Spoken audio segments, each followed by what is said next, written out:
Welcome everybody, it's time for part 3 of my compact killer guides. This time around we'll be covering Hillbilly. Let's take a look at his power, perks and good builds.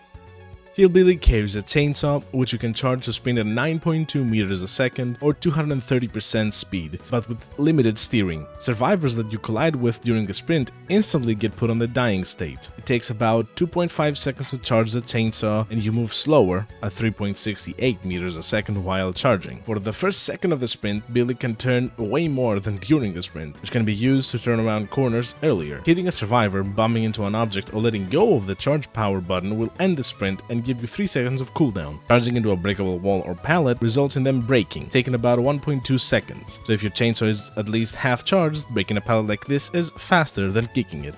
Billy has some very good teachables. First is Enduring, which reduces pallet stun durations by 50%. Note, this only works with pallets, so no head-on or decisive. Next, Lightborn, which makes you immune to all kinds of blinds, and also reveals the aura of whoever shines a flashlight at you for 10 seconds. Last but not least, Tinkerer, which makes you undetectable for 16 seconds when a generator reaches 70%, and the generator is highlighted with a loud noise notification. These effects only happen once per generator.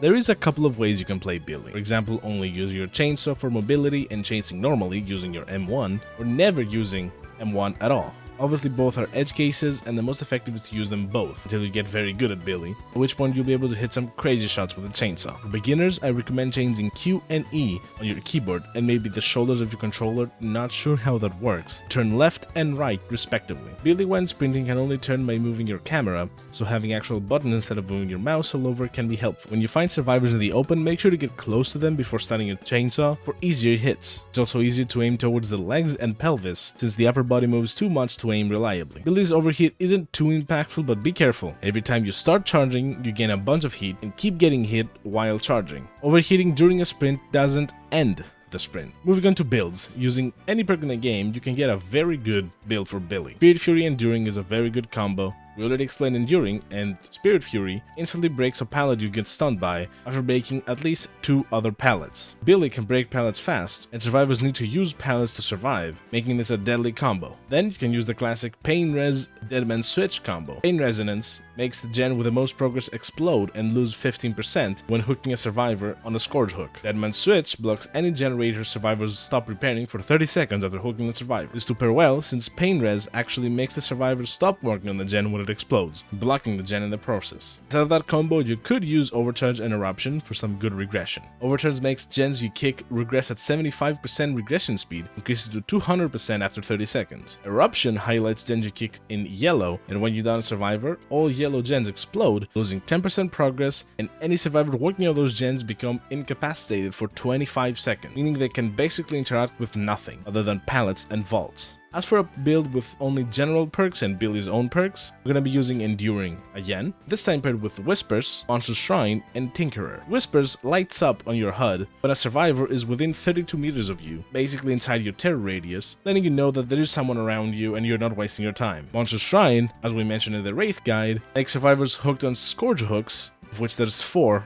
plus the basement because of Monster Shrine, die 20% faster when you are at least 24 meters away. Billy's crazy good movement can get away from hooks fast and go to gens affected by your 4th perk, Tinkerer. And that's about it for Billy's guide. It's both simple to start playing and very hard to master. Have fun trying him out, and thank you for watching. Hope you enjoyed. Tune back in on Wednesday to see me fail miserably at playing Billy. See ya.